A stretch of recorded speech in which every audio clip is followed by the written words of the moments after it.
Here's today's In Touch devotion. Today's scripture reading begins in verse 1 of Romans chapter 12.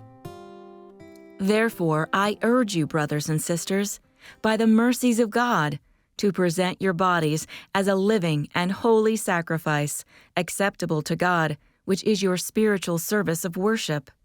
And do not be conformed to this world, but be transformed by the renewing of your mind, so that you may prove what the will of God is, that which is good and acceptable and perfect.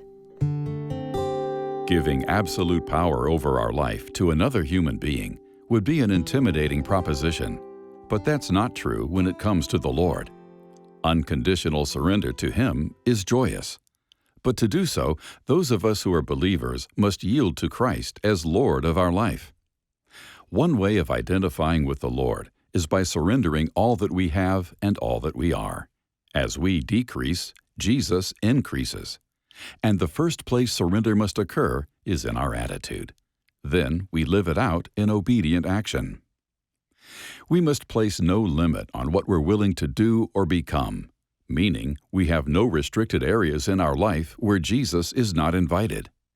Also, nothing is set aside for our exclusive use. We make ourselves totally available to God's will. And we must transfer ownership of our body, soul, and spirit to Christ. By doing so, we embrace the principles of the Beatitudes found in Matthew 5, verses 3 through 12, and the hierarchy of the kingdom as seen in Mark 9, verse 35. Relinquishing control of our life can feel scary, but when we put it fully in God's hands, only eternally good things can result. What's keeping you from abandoning yourself to the Lord Jesus?